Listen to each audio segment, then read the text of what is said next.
Just pokututa Krista Krenko. Ja, Oscar. Yes, I bet you have. I got a bad feeling about this. I have a bad feeling about Who shot first? Yeah, I shot you first, you green son of a... Hello and welcome to Who Shot First, the first ever Star Wars trivia game show podcast. I'm your host, Star Wars fan and comedian Dylan Hesp, and it is a beautiful privilege to have you with us today. On today's episode, we're going to be getting to know two brilliant special guests who will be battling it out in 4 fun and unique rounds of Star Wars trivia, all in the hopes of being crowned this month's Jedi Master. But that's not all. You're also invited to join in on the trivia, and you can do so by scoring along with the show and just by sending us a tweet at Who Shot First. That's first like first place. And you can tell us how you went. Unless you get none right, then just probably don't bother tweeting us. But anyway, let's get on with the show. It's time to meet our special guests. Let's play Who Shot First. So our first guest is an Australian and LA-based comedian and podcaster. You'll recognise him as the host of Steele Wars, the fantastic Star Wars podcast in which every week he finds someone of interest to sit down and chat with about Star Wars. He's interviewed countless Star Wars legends from Sam Witwer and David Collins to Darren Hayes, Sean Williams, and even a guy who did work experience on the set of Attack of the Clones. He's also the host of the hugely successful I Love Green Guide Letters podcast, in which he chats with comedy royalty every week. He's a vintage Star Wars collector, television host, and a heavily devoted Persian cat owner. Plus, he's now even a guest correspondent on Rebel Force Radio. He's just got back from doing lines at San Diego Comic-Con and nibbling on J.J. Abrams donuts. It's the one and only Steele Saunders. How are you, Steele? I am so impressed with myself after that intro. I was like, he really got a good guest this week. Yeah, exactly. I've done well. It's all done as a self-esteem booster. I was in a line. Sorry. Did I word? I was not doing lines. Okay. Just, you have to be careful. That's very close to the Mexican border, so yeah. I don't want to let anyone get the wrong impression. So I have to ask. So with the JJ's donuts, so how much better are donuts from J.J. Abrams than any other donut you've ever tasted? They just tasted like practical effects. Like real deserts? I've had other donuts that were CGI'd in and it just wasn't the same. Yeah. But this was a real donut with real icing, real Oreo flavor. But yeah, it was, I think it just tasted good because it was just like, he acknowledges my existence. Yeah, exactly.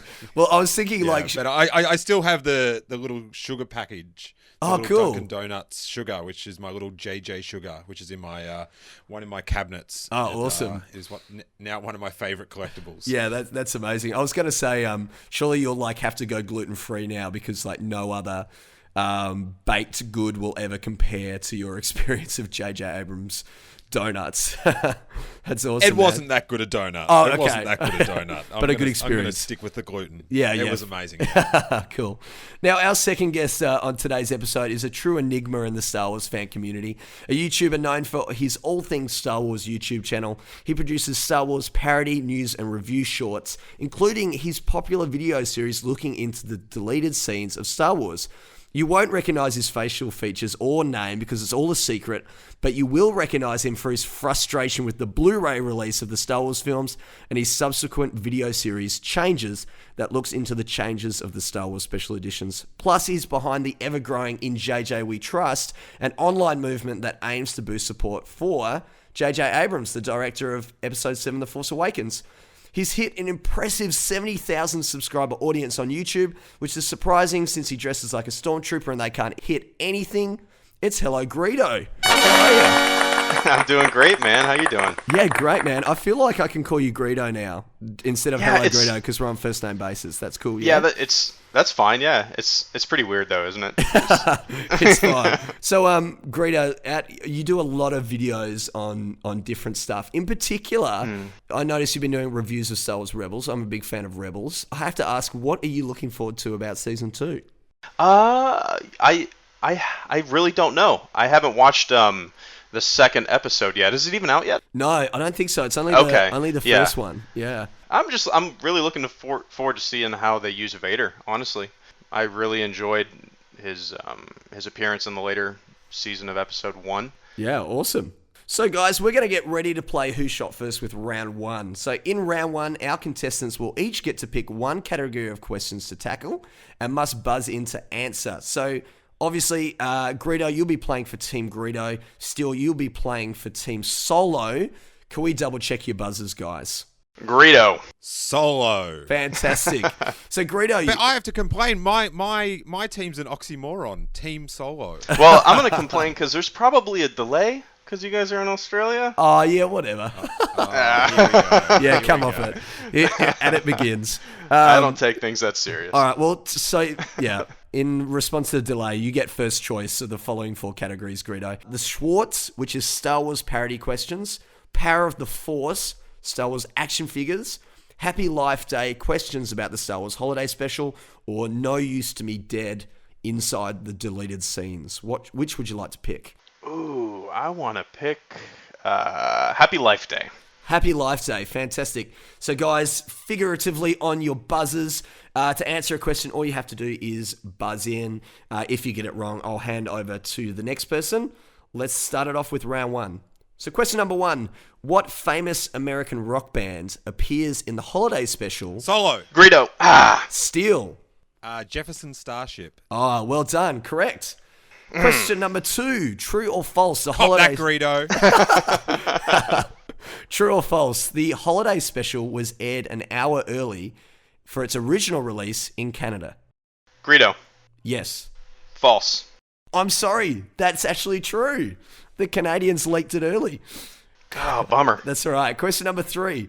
How was the Wookiee Atachituk, better known as Itchy, related to Chewbacca? Greedo. Yeah, Greedo. It's his son. Yeah, that's right. Itchy is his dad. So question number four. The cartoon in the holiday special marked the first animated appearance of which fan favourite character? Solo. Oh, bummer. Steele, you got in there. I don't even want this point to count. That is, let's up the level of questions on this. We'll go with Boba Fett. Boba Fett. Well done. All right, for an extra point then, Steele, what studio developed the cartoon? I reckon we need to lower the level of questions. I'm going to just throw out the one studio I know and go with Filmation.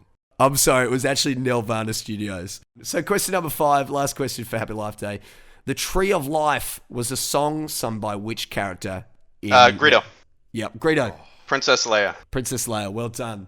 Steele, which would you like to choose from? I'm going to go with Power of the Force. Yeah, fantastic. Question number one. Mamal Nowden, Salt Marie, and Ponda Bubba were all characters in the original trilogy, but what were their original action figures named? Solo. Steele. Yakface. Yep, correct. Hammerhead. Yep. And Walrus Man. Well done. You've nailed that. Wow. 3 points. Nice job, man. Nicely done. Question number two. Jorg Sakul is an X-Wing pilot action figure resembling which Star Wars icon? Solo. Steele. The Big GL. Yeah, 1138. nicely done. George Lucas. The man himself. Question number three. Comtech chips were an action figure accessory released in 1999. Greedo. You guys are so close. Steele. The Phantom Menace.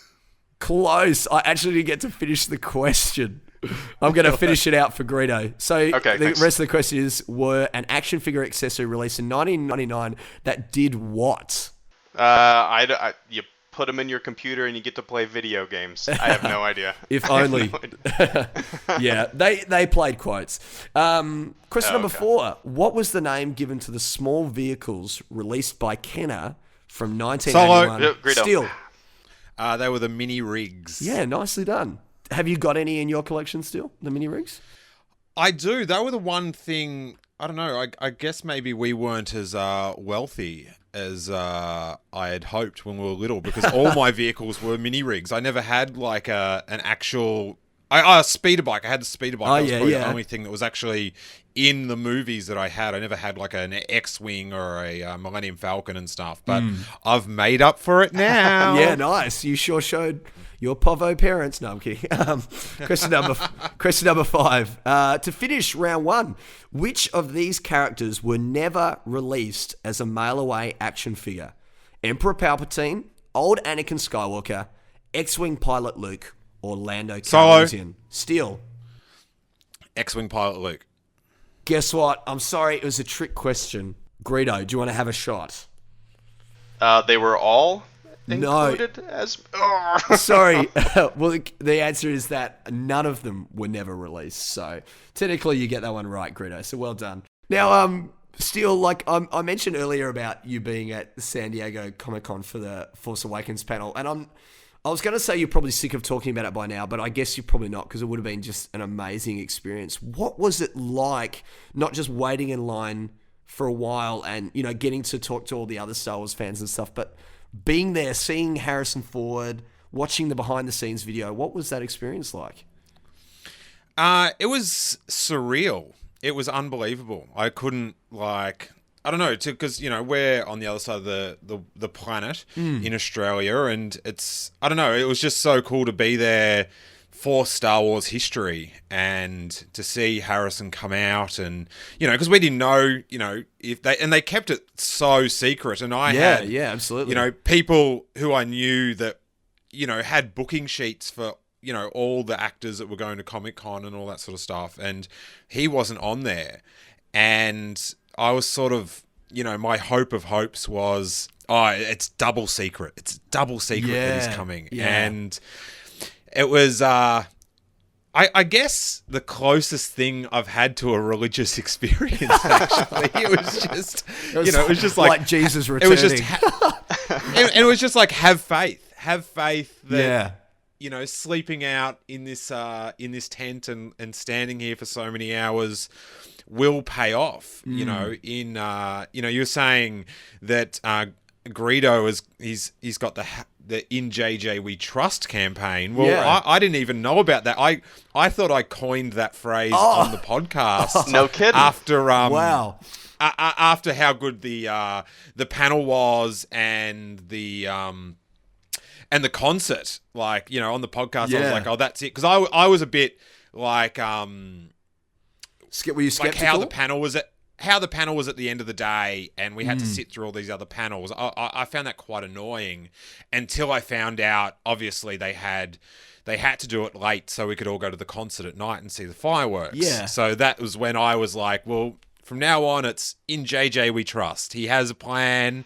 He has not done us wrong thus far. And, you know, I sort of walked out of that day with a lot of egg on my face, because it was, you know, the pretty much the best day of my life. That's thus awesome, far. man. And I've had a lot of good days. Yeah. I should point that out. And but it was and the camaraderie, like, people think that, you know, oh, you lined up at Comic-Con. Like, the line was so fun, because you're hanging out with, you know, a great group of Star Wars fans, and, you know, we made, you know, so many friends over that 24 hours and stuff, and it was so cool. And I was, once they did the clip, the behind the scenes clip, that was it. I was like, well, that's like, it's 15 minutes in, I'm done. I've gotten that could have been like, it. I wanted footage, new footage, which I see the behind the scenes footage as new footage. Yeah, totally. I'd actually, I'm glad they released the behind the scenes footage rather than another trailer. It was just it was powerful. I agree. Yeah. And I wanted new footage or Harrison Ford. And you got both. And I got both. So That's awesome. It was such a good day. It was I will cherish it in my little nerd heart forever. Yeah. So that's awesome that you got to experience that, man. That's really cool. And I was going to say, because something that I really enjoyed was that you were podcasting throughout the whole thing. And if you are listening and you haven't checked out Steele's podcast, Steele Wars, please do so, because in it you interview practically everyone. And me and Greedo, we were talking about it before the show about some of those hilarious guys you've interviewed. But I kind of wanted to ask you, like, for you as a comedian, like, lots of comedians do podcasting, but what was it that really motivated you, not necessarily with Steele Wars, but to get into podcasting and comedy in the first place? Like, was one just a natural expression of the other, or what was it, Steele, that got you excited to do it? Well, the comedy question was, I just always loved comedy, and like, the show Seinfeld is my make or break with people. Like, I can actually handle people not liking Star Wars. I'm confused when they've never seen Star Wars because they've just avoided a giant chunk of pop culture. Right. But I you don't like Star Wars, that's fine. Like, I'm not that. But Seinfeld, there's something intrinsically the humor in it. Like, I don't know. It's just a big divider amongst people. And if someone says I don't like Seinfeld, I find it hard to keep up the motivation to keep talking to them, just because like if I'm gonna I don't think they're gonna then find me interesting or funny to talk to, because I hold that so dear. So Jerry Seinfeld, after he finished the series, he did a tour called I'm Telling You for the Last Time, and he did all his material. It was like a big tour. It came to Australia, and then he dropped all his material and tried to write a new hour from scratch, and that was followed in a documentary called Comedian, which followed. And so I always wanted to be a comedian, but I thought you sort of had to be born with it. Or maybe you had to have a midi-chlorians or some stuff like that. I get what you mean. Yeah. And then seeing the documentary that one of the best comedians in the world had to work at it, and it was trial and error. It was like, so you don't just have it all in your head. You've got to work it out. Yeah. So that's what got me into comedy. And then I just loved when podcasting started. I couldn't believe how cool it was that I could listen to all these things from around the world, and I was such a consumer of it, and then I just wanted to sort of contribute. And then and obviously for comedy, it's a really good way to build up a fan base and stuff. Yeah, totally. And so my other podcast, which is called I Love Green Guide Letters, we review the complaint letters to the TV Guide. And so we try to get people on that are getting complained about, like Australian celebrities. Yeah. And they sort of respond to the complaints in a humorous way. Because if you're going to write a complaint letter to the TV Guide about television, chances are your complaint's going to be pretty petty. Because most people just see something on television. Yeah, like it's like, I don't know, I see something on TV I don't like, I change the channel. What? You could do that? Wow. Yeah, other people like to write a little piffy complaint about the way someone pronounces a word or something. So that's how I got into podcasting. And then, when Star Wars was sort of, the new films got announced, and there was I was so excited about it, and I was sort of like, oh, this will, be something to get into. And I sort of had an idea to sort of do a podcast that was a little bit different and was maybe a little bit more accessible to the non-hardcore fan. Yeah, no, I get what you mean. Like I sort of love the real, nitty-gritty, I guess inverted commas nerdy podcast, but I wouldn't suggest them to my friends that were just like, oh yeah, I'm definitely going to see it on opening night. But they don't want to hear about they don't need the new Jedi Order or anything like that. Right. Yeah, so I sort of tried to make it a podcast that if you've just seen the films, you can follow on. But then also, if you're into it all, you'll get a little bit extra out of it. So yeah, I figured getting people's interesting sort of Star Wars stories and how it, like the Darren Hayes story about, he's the singer from Savage Garden, and he grew up very poor and a huge Star Wars fan, and he found the story of Luke Skywalker very inspirational, and so much so that it sort of gave him the belief to become a $30 million album selling artist. Yeah, and then that resulted in him having a shitload of cash, and he could buy every Star Wars thing he ever wanted. Yeah. So I like the synergy that sort of got him going. So yeah, that's sort of how I got into comedy and in podcasting. And then I got invited onto a Star Wars trivia podcast, and that's where the story ends. And that's when life really took off. Yeah. For the record, I think like something I really like about your podcast, and everyone do check it out, Steele Wars, is that, like you were saying with the Darren Hayes thing, is you really do get both these vibes of sometimes it's just hilarious, just people's interpretation of Star Wars, but then you also get this really real kind of story, because, Star Wars does change people's lives effectively. So I think you do a fantastic job. It's a great show. So it's cool. Cheers, man. Thanks. So what we're going to do, guys, we're going to continue now. It's time for round 2, Padawan Learners.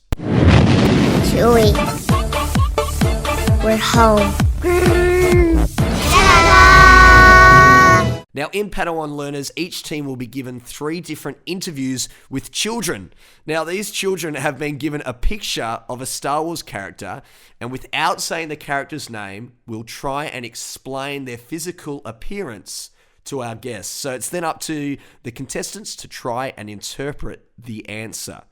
So, Steele, you're up first. I have 3 clips for you from some kids for you to guess. He is a monster. He has big, googly eyes. He is greenish, yellowish, brownish. And he looks like a slug. I love that. That's the best pronunciation of slug ever. It was slug. I love this round, by the way. This is the best round ever. Yeah. He said slug like a slug. That was the best. Yeah, exactly. I will go with Jabba the Hutt. Oh, well done. Well done. All right, here's number 2. Now, this one's a bit harder. It's a man with a coat on and brown trousers, a belt with a silver thing on the front. He's got white hair, white beard, big face, red on his coat. He's got a pocket in his jacket. Oh, there we go. So a few little details to pay attention to there, like the red on his jacket. He's got a. Which character's known for having a pocket in his coat? Well, I'll give you a clue. This guy, he's only in one Star Wars film. He's a little bit more obscure. Okay, I'm red on his jacket. I'm gonna go with Qui-Gon Jinn. Oh, I'm very sorry. You're close. It was actually Jan Dodonna, the old guy from A New Hope, who briefs the rebel pilots. But well done. That is a cracking hard one. I think you're really gonna love this one though. Here we go. Here's number 3. A scary face and a coat, red and black, and a black coat. I'm going to go with Darth Maul on that one. Well done. Correct. Nicely done, Steele. You've scored yourself 2 points for round 2. Nicely done. Greedo, it's over to you now. Are you ready for your round of Padawan Learners? I am ready. All right, here we go. Here's number 1. He looks old. He has small eyes. He has white beard, grey and white hair. And he's got a creamish suit and brown t-shirt. Old, small eyes. Yeah, small eyes is a very specific thing, isn't it? So he's a human. He's a human. Okay. It could either be a Jedi or it could be Uncle Owen. He did say bummer. He did mention beard though. That's the only thing. Okay. All right. I'm gonna choose Qui-Gon. Oh, I'm so sorry. It was Ben Kenobi. Bummer. Good try. Oh, Man. Nicely done. All right, here we go. Here's number 2. This one's a bit tricky. Here we go. I can see red and blue and legs. It's a robot. Black eyes. Dirty. Dirty. Oh, Dirty. It's dirty. Is it the oh my god. Is it the R5 unit? Yes, well done. Okay. You smashed that one. Nicely done, Greedo. And your lucky last for round 2 Padawan Learners. Here we go. The monster is wearing a white suit and has a tube attached to a CD kind of player. He looks like a person off Star Wars. A CD player. You've got white suit, monster, some kind of a CD player thing. What have you got for me, Greedo? Do you know what music the CD's playing? No. That could probably answer a lot of questions. For the record, it's not a CD player. Golly, a monster, a white suit. Steele, you know this one? I've got to get. I've got an idea. Yeah. What's your idea, Steele? I'm going to go with a stormtrooper. Ooh. Oh, you're close. It was actually Admiral Ackbar. Oh, wow. So I don't know if you remember, Admiral Ackbar has that pimped out chair he floats around with, and it's got the whole panels in front of it. Hence, that's what he saw as a CD player with a pipe. That's awesome. Which is, I don't know. Ackbar strikes me as more of a vinyl man, you know? Just Renaissance man. Just likes to kick back in his chair with a cup of plankton and just enjoy some vinyl goodness. Yeah. So at the end of round 2, guys, our scores are we have Greedo on 4 points and Steele on 8 points. Well done. Yeah, nicely done. Now, Greedo, so you've been producing Star Wars videos for YouTube for quite some time now. I've been watching them for ages, even way before doing this kind of stuff. And most notably, you know, like your Star Wars Changes videos and your shorts about the deleted scenes, stuff like that. How did you get started doing all these videos, and what made you want to kind of make the choice to do it all incognito? Well, I started when I got out of the Navy. That was around the same time that the Blu-rays were being released. Out of the Imperial Navy, is that? Out of the Imperial Navy, yes. Oh God, he's actually Biggs Darklighter. That is awesome. Yeah, that's it. Yeah, exactly. But I was kind of ticked off about all the Blu-ray changes, and I kind of told my buddy, you know, I thought about making a video kind of discussing all the changes, and he said go for it. And that's kind of how it started, and it was received really well, surprisingly. But so out of the changes, what was the one that annoyed you the most? Because I know what. Of course, it's Greedo even firing, but the one that tugged on my heartstrings was at the end of Return of the Jedi and Yub Nub. That's the one that really killed me. Well, Steele, surely you might have some thoughts on that as a big Yub Yub fan. I don't like how you can get rid of that. Is just like that was my memory coming out of Return of the Jedi was trying to sing that song. Yeah, I remember seeing the special edition for the first. Like, and you could just make up as long as you kept the basic rhythm. As long as you keep that rhythm and that weird voice, then you're fine. Yeah. For me, it was probably the crate dragon noise. I don't know why, because they changed that on the latest, like for the Blu-ray, multiple times, and it just infuriates me. I don't know why. Like, there's many that I'm not that bothered about, and I kind of just go, well, I'm just going to watch the movie and enjoy it anyway. But why do you think George Lucas felt the need to constantly change the films? I've been asked that a million times, and I've tried to come up with an answer, but for the first time, I'm going to say I have no idea. I really don't know. I think he's just a nerd, and there's a thing in comedy where a bit of advice I got given, because you know in Australia in the comedy festival we do 1 hour shows, so it's sort of like a 1 hour solo show, and someone told me once, you know, because it's quite hard to remember, you know, everything that goes in the show, and they said the audience doesn't know what you've forgotten.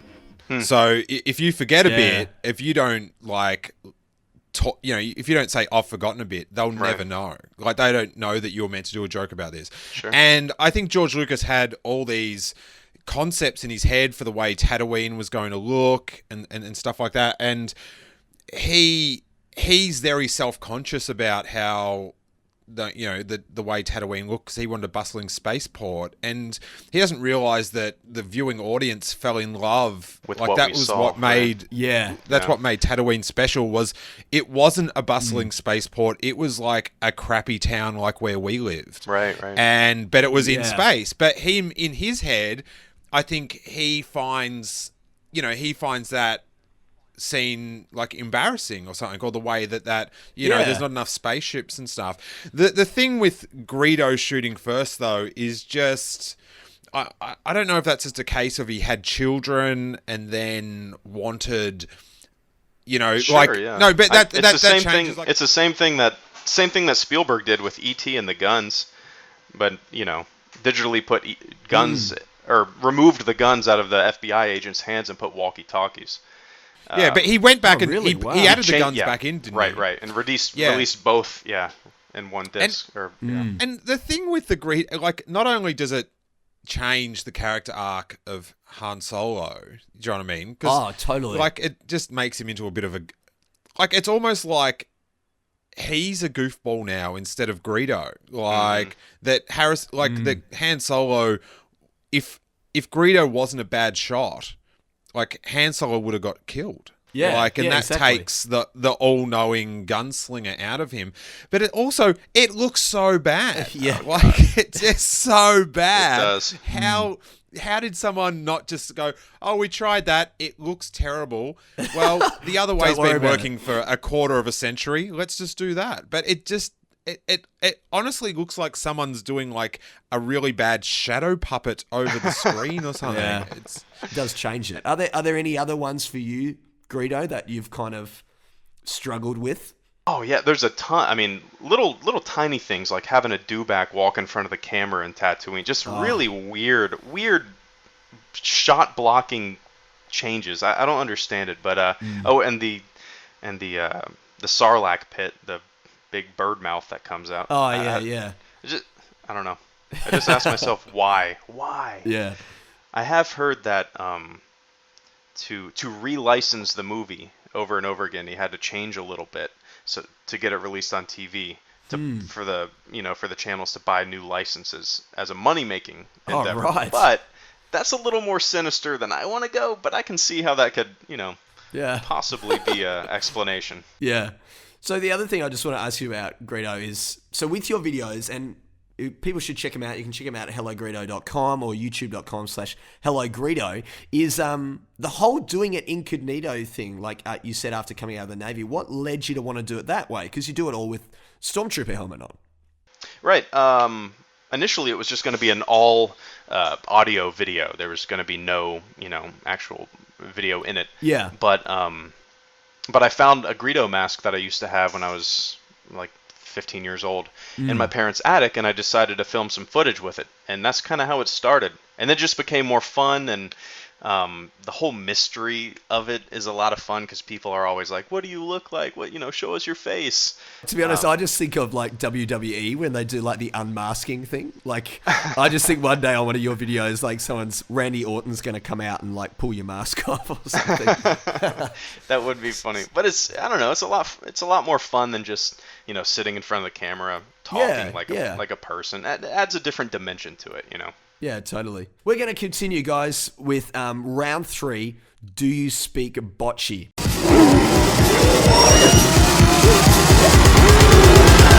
Can you speak bocce? So in Do You Speak Bocce, each of you guys will be given 4 classic Star Wars quotes. Now, these quotes have been translated into a non-English language and then translated back into English. So your challenge for 2 potential points is to interpret the quote and figure out which character said it. Now, if you're unsuccessful, the other team will have the opportunity to answer your question. Now, all of today's quotes will be coming from Return of the Jedi, and Greedo, you're up first. Are you ready to see if you are fluent in over 6 billion forms of communication? I am. All right, let's do it.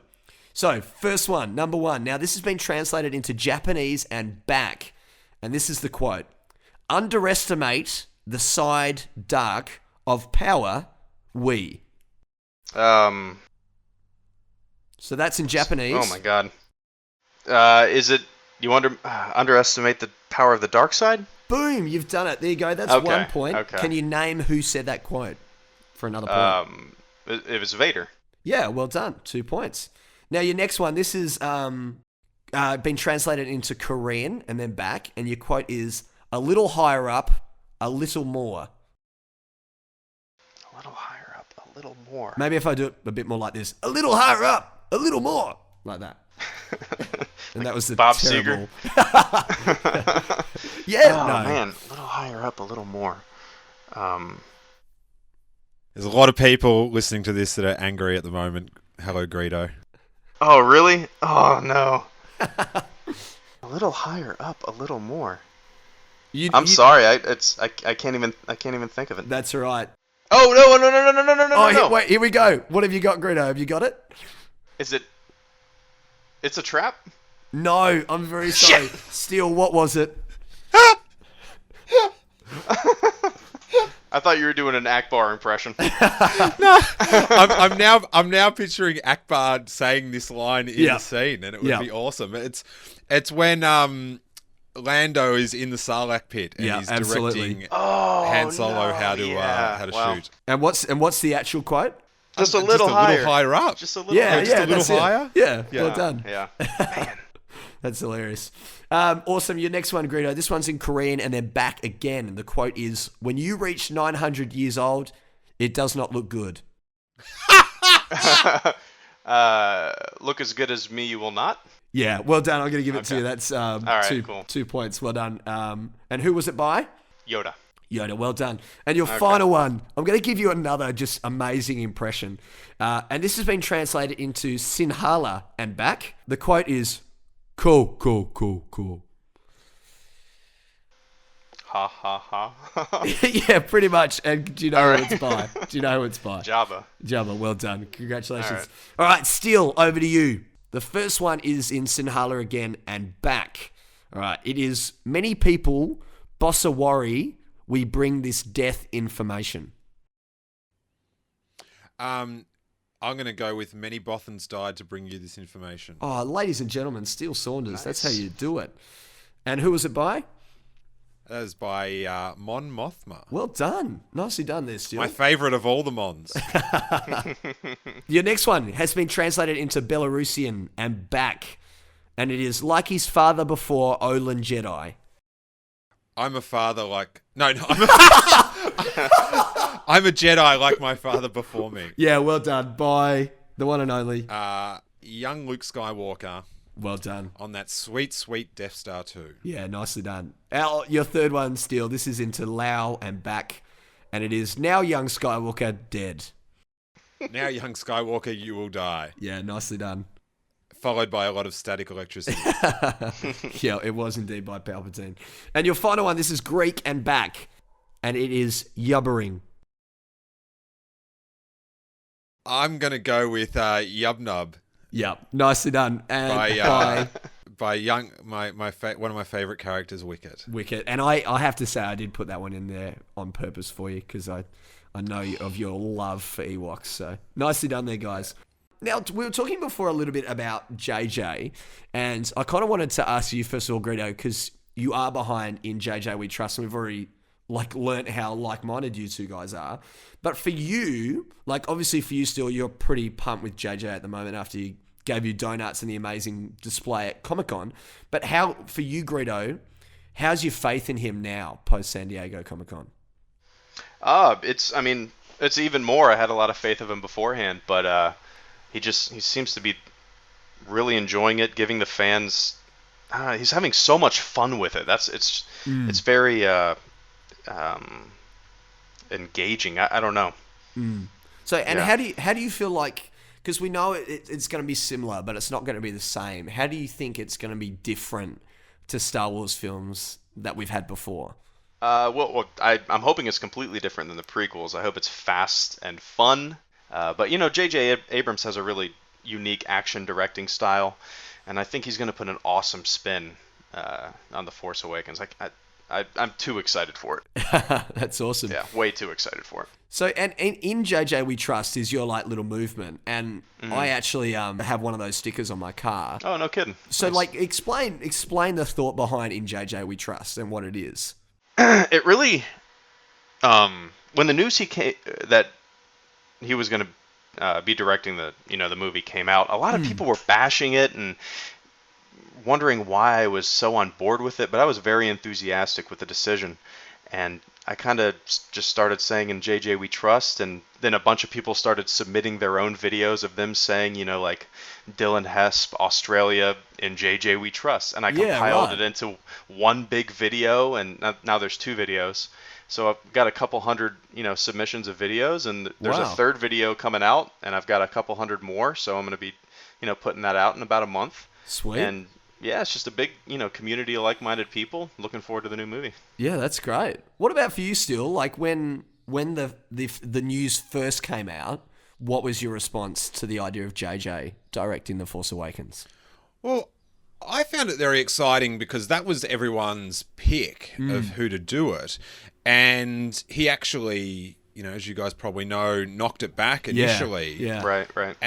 And then the fact that they sort of went back to him, I don't know how, what changed, or if I think there was maybe he was concerned about the time it would take him being overseas with his family and stuff. But the fact that it seemed like the right thing to do, and because he is such a big Star Wars fan, and I kind of liked that he was like, I don't want this burden that Yeah, totally. And then they said, please take on this Right. burden. Yeah. And then he, like, I don't know. I just found that, like, it wasn't just, like, he didn't, like, oh, yeah, here's a film and a lot of money. I'm going to do it. Like, Right. he had a kind of a spiritual reason for knocking it back. And then, I don't know. It's almost like he decided not to do it, and then I don't know, stormtroopers went and burnt his aunt and uncle,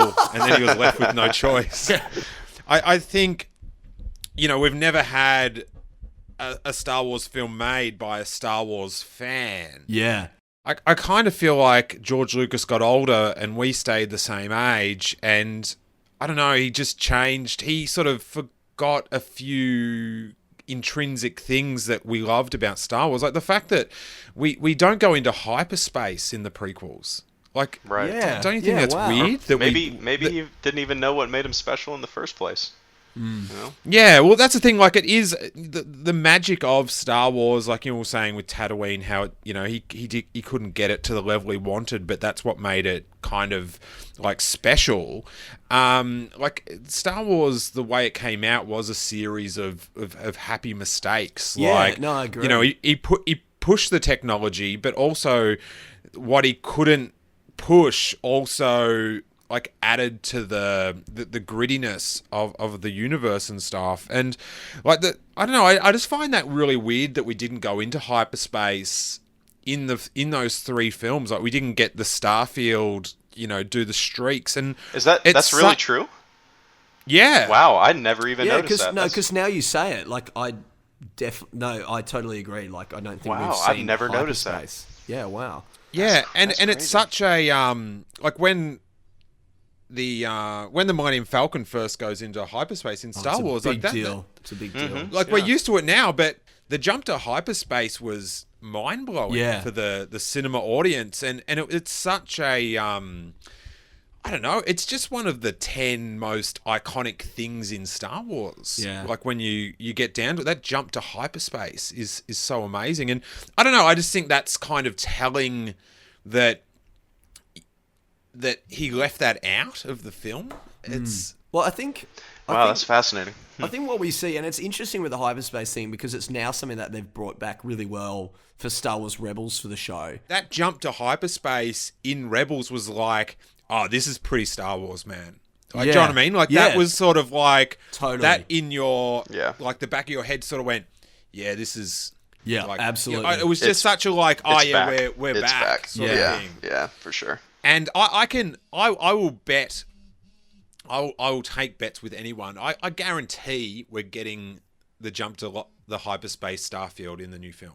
And that's one of my sort of gripes with the prequels is that George Lucas didn't hire a group of super nerds to debunk the script. Yeah. Like, you know, we never really get a reason why Ben Kenobi doesn't recognize R2-D2. Yeah. And C-3PO doesn't remember anything. C-3PO, it's, you know, they clear that up because they go, let's give him a memory. yeah. In But- one line.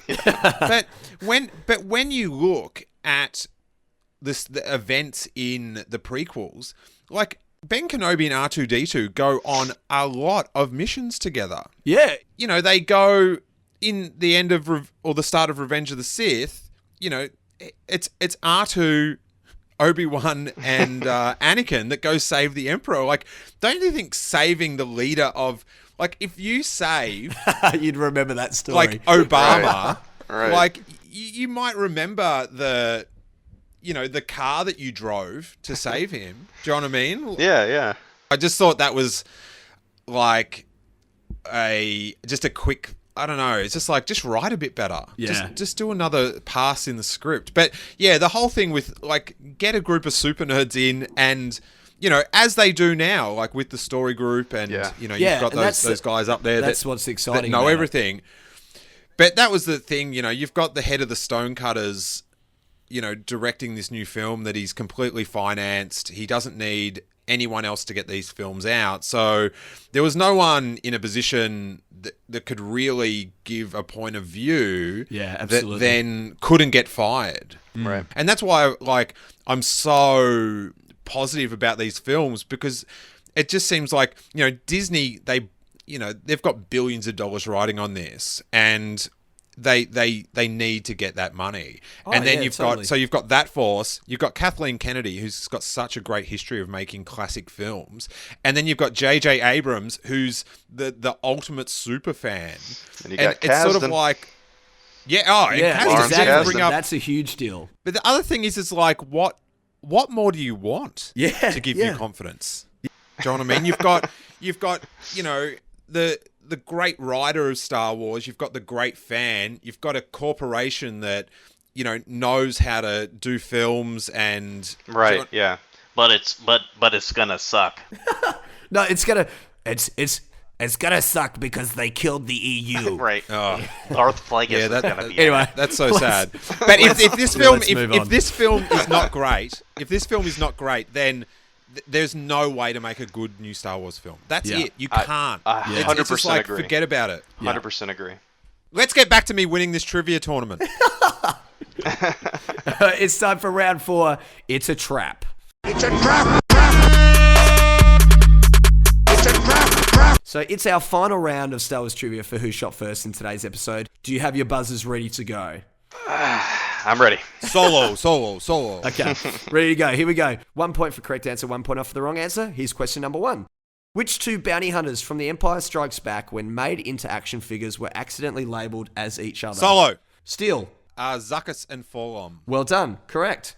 Question number 2. The musician behind the lyrics to Yub Nub, or Ewok Celebration, was also a member of which American rock band? Oh, man. I have no idea. No, not even a guess. Huh. I know this, but I don't. Are you kicking yourself? Yeah. The correct answer was Toto. Oh. That is amazing. So Toto wrote 2 of the greatest songs of all time. How good is it? Question number 3. What did Luke want to pick up from Toshi Station in episode 4, A New Hope? Greedo. Solo. Greedo.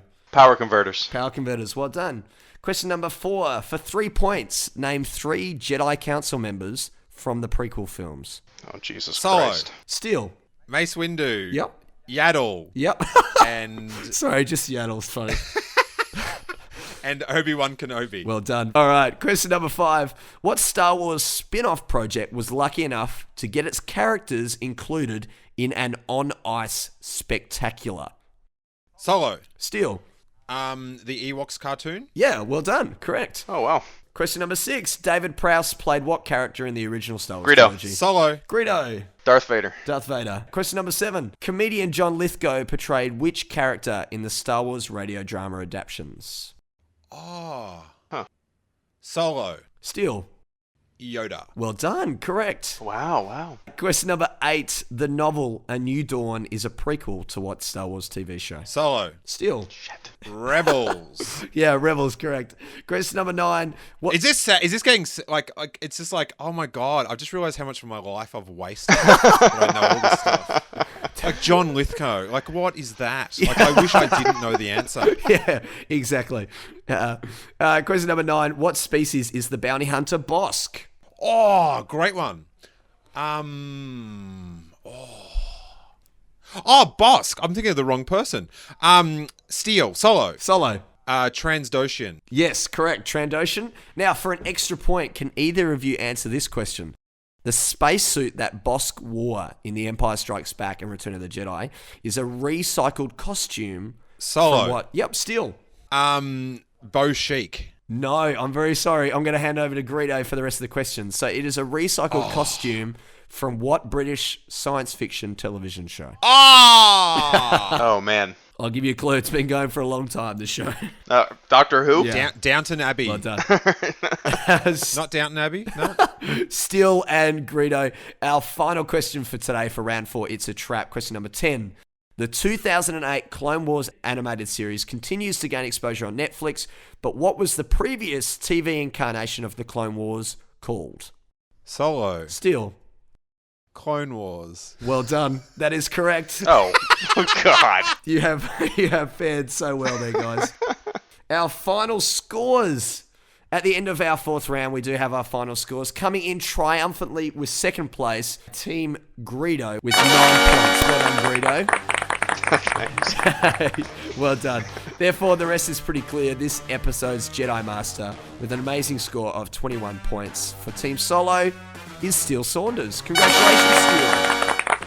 Hand shot first in Yeah. the movie and at trivia. Is that the biggest point spread that you've had so far? I'm not sure. I can't remember. I have a terrible memory. I'd be willing to bet it It is. could be. It could be. You've done well, Steele. So, Steele, you are this month's Now we Jedi know why Master. Greedo stays anonymous. I want to thank you guys so much, Steele and Hello Greedo, for appearing on the show. It's been a heck of a lot of fun. Thanks for being here, guys. Yeah, thanks for having me, man. Yeah, it's been awesome fun. Yeah. Don't sound too surprised, Steele. Sorry. No, I had a lot of fun. Oh, thanks, guys. It's been awesome. Yeah, man. Well, here we are. Please make sure you stay up to date with our special guests. If you haven't already, you need to check out Steele's podcast, Steele Wars, for fantastic Star Wars interviews and discussion. He always has a huge selection of interesting, hilarious, and varied guests on the show. Check it out. You can do so at iTunes or at steelewars.com, or you can follow Steele and Steele Wars on all the social medias at Steele Wars. As for Hello Greedo, make sure you check out his All Things Star Wars YouTube channel at youtube.com/Hello Greedo or just hellogreedo.com. He's got a huge repertoire of Star Wars videos and you need to check it out. While you're there, put forward your support for JJ like I did and join in JJ We Trust. Buy a sticker, chuck it on your wife, chuck it on your car, and get involved. Plus, Hello Greedo is also on Twitter at Hello Greedo, so check him out and stay up to date with all his latest videos. But whilst you're at it, save some love for us, as I'd love to hear how you scored and what you thought of this month's episode. Did you beat our special guest? Did you think my voice was shrill and annoying? Whatever it is, send us a tweet at WhoShotFirst. That's first, like first place. And whilst you're being lovely, don't forget to check out dylanhess.com/WhoShotFirst, iTunes or YouTube to listen to all our past episodes or subscribe for the next ones. Because I tell you what, man, we have some amazing guests coming up on next month's show and throughout the rest of the year. Also, while you're there, if you enjoyed the episode, help restore my self-esteem and leave a 5-star review on iTunes and share and support the show online. Thanks again for listening to Who Shot First. I'm Dylan Hesp, and may the Force be with you.